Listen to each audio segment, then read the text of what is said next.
দিয়ে আমার ওল ডাঁটার চচ্চড়ি খুব সুন্দর হয়ে গেছে। আমি নামিয়ে নিয়েছি। বন্ধুরা কীরকম হয়েছে অবশ্যই আপনারা কমেন্ট করবেন।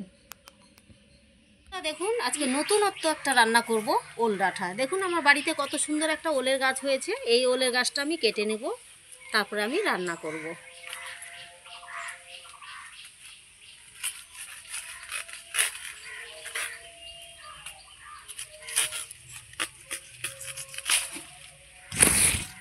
এই যে বন্ধুরা একদম ছাতা, দেখুন দেখুন ছাতার মতো একদম সুন্দর করে ওলটাকে কেটে নেব। করে কাটছি আপনাদের সামনে আমি দেখিয়ে দিচ্ছি। বন্ধুরা এইবার আমি এই যে বাকি অংশগুলো যে পাতাটা আছে ডালটা সেগুলো আমি কেটে ফেলাই দিচ্ছি। বন্ধুরা আমি এখন ওলের ডাঁটাটা কেটে নিচ্ছি। দেখুন হাত চুলকাবে নাকি ভয়েই আমি ক্যারি ব্যাগ বেঁধে নিয়েছি। আপনাদের যদি ভয় লাগে তাহলে এরকমই ক্যারি ব্যাগ হাতের মধ্যে বেঁধে নেবেন, নিয়ে ওলের ডাঁটাটা কেটে নেবেন। দেখবেন আমি আজকে ওলের ডাঁটাটা কী করে রান্না করছি সেটা আপনাদের সামনে আমি দেখিয়ে দেবো।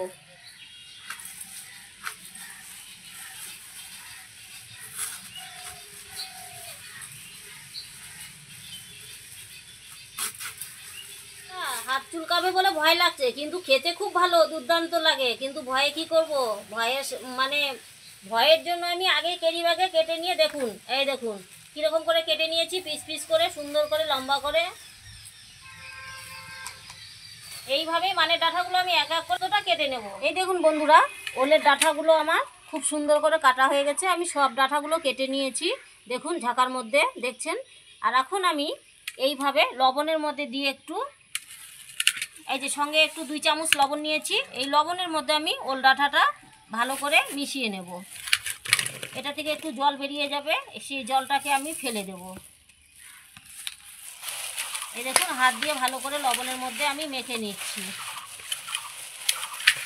যদি গলা ধরে এটা ভয় থাকবে না, একটু জল বেরিয়ে যাবে, সেই জলটাকে আমি ফেলে দেব। দিয়ে আবার একটু গরম জলে একটু ভাপিয়ে নেব। বন্ধুরা ওলের ডাঁটার মধ্যে যে আমি লবণ লাগিয়ে রেখেছিলাম, দেখুন কতটা জল বেরিয়েছে ওলের ডাঁটা থেকে। এই দেখুন দেখতে পাচ্ছেন অবশ্যই এই যে জলগুলো। আর সঙ্গে আমি দেখুন একটা বড় সাইজের একটু আলু কেটে নিয়েছি, খুব বড় না, মিডিয়াম সাইজ লম্বা লম্বা আলু ভাজার মতো করে কেটে নিয়েছি, মোটা মোটা করে। এটাও আমি ভেজে নেব।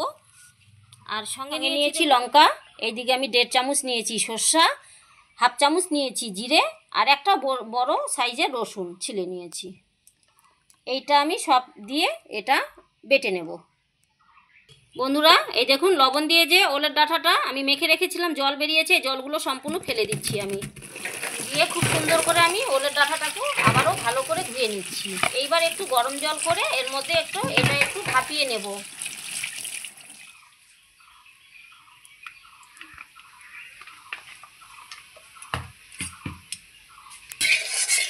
আমার তেলটা একটু খুব সুন্দর করে গরম হয়ে যায়। কড়াই গরম হয়ে গেছে, আমার সঙ্গে তেলও গরম হচ্ছে,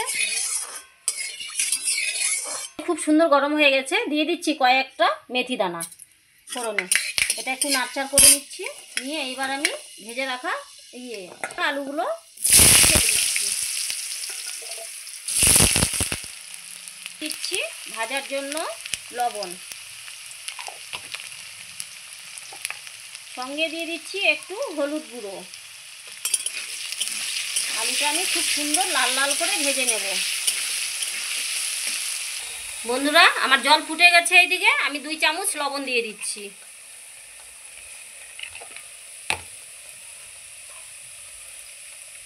এইবার আমি ওলের ডাঁটাগুলো ছেড়ে দিচ্ছি এই গরম জলের মধ্যে।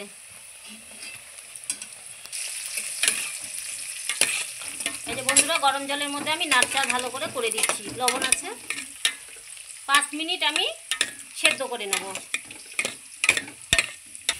বন্ধুরা এই যে আমি আলুটা ভেজে আলাদা করে উঠিয়ে নিচ্ছি। আমি মেথি দিয়ে খুব সুন্দর করে আলুটা ভেজে নিয়েছি লাল লাল করে। এটা আমি ওলের ডাঁটার মধ্যে দেব। এখন আমি ময়া মাছ ভেজে নেব। বন্ধুরা আজকে ওলের ডাঁটার মেন আকর্ষণ হচ্ছে ময়া মাছ দিয়ে বানাবো, ওই জন্য আমি ময়া মাছটা সবার শেষে ভেজে নিচ্ছি। দেখুন আমি ময়া মাছ ভাজার জন্য লবণ দিয়ে দিচ্ছি, একটু হলুদ গুঁড়ো দিয়ে দিচ্ছি। ভালো করে মাছটাকে আমি মেখে নিচ্ছি। আমার এদিকে গরম কড়াই হচ্ছে, গরম কড়াই আছে। আলু আলু ভাজা তেলের মধ্যে আমি মাছগুলো সব ছেড়ে দিচ্ছি। ওলের ডাঁটাটা যে সিদ্ধ বসিয়েছি এটা সেদ্ধ হয়ে গেছে, আমি এটা ছেঁকে নিচ্ছি। এই যে বন্ধুরা আমার সেদ্ধ হয়ে গেছে, আমি ছেঁকে নিলাম। এটা ওলের ডাঁটা সিদ্ধ হয়েছে সেটা ছেঁকে নিলাম, নিয়ে ভালো করে ধুয়ে নেব। বন্ধুরা গামলার উপরে বসিয়ে দিলাম, জলটা ঝরিয়ে যাক। এইদিকে আমার মাছটাও দেখুন খুব সুন্দর করে ভাজা হয়ে গেছে, লাল লাল করে। এইবার আমি মাছটা উঠিয়ে নেব। দেখুন কত সুন্দর লাল লাল করে ভাজা হয়ে গেছে।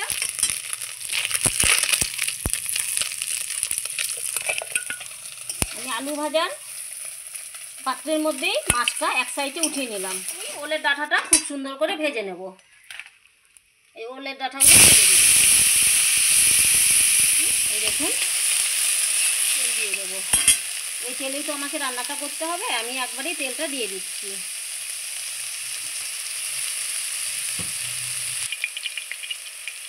বন্ধুরা আমি কয়েক দানা মেথি দানা দিয়ে দিলাম।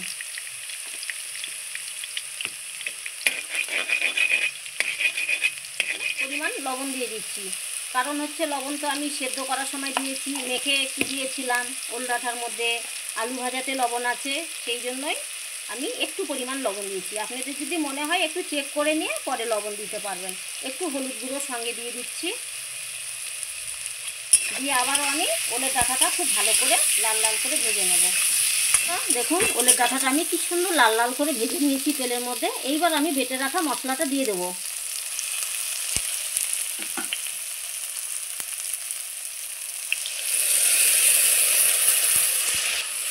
বন্ধুরা ওলের ডাঁটাটা আমি খুব সুন্দর করে কষিয়ে নিয়েছি। দেখুন এইবার ভেজে রাখা আলুটা আমি এর মধ্যে দিয়ে আবারও কষিয়ে নেব।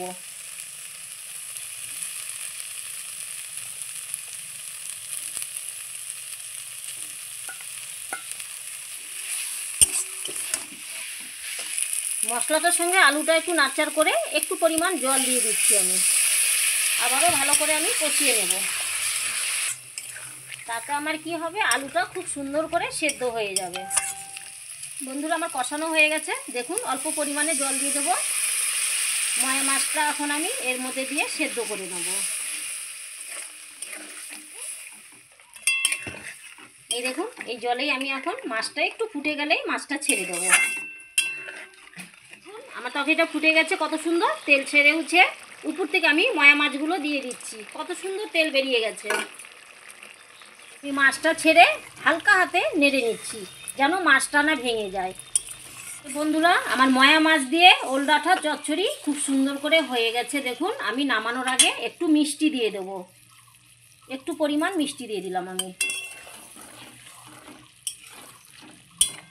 আমার ওল ডাঁটাটা খুব সুন্দর গোটা গোটা রয়ে গেছে বন্ধুরা, একটাও ভাঙেনি, কি ভালো দেখতে। এই দেখুন ওল ডাঁটাগুলো একদম কি সুন্দর গলে গেছে, এত সুন্দর। এই যে বন্ধুরা আমি একটা প্লেটের মধ্যে ঢেলে দেখাই দিচ্ছি। আমার ময়া মাছ ওলের ডাঁটার চচ্চড়িটা কীরকম হয়েছে অবশ্যই আপনারা কমেন্টে জানিয়ে দেবেন। আমার এই যদি রান্নাটা ভালো লেগে থাকে অবশ্যই সাবস্ক্রাইব করে দেবেন, লাইক করবেন, কমেন্ট করবেন, বেশি করে শেয়ার করবেন।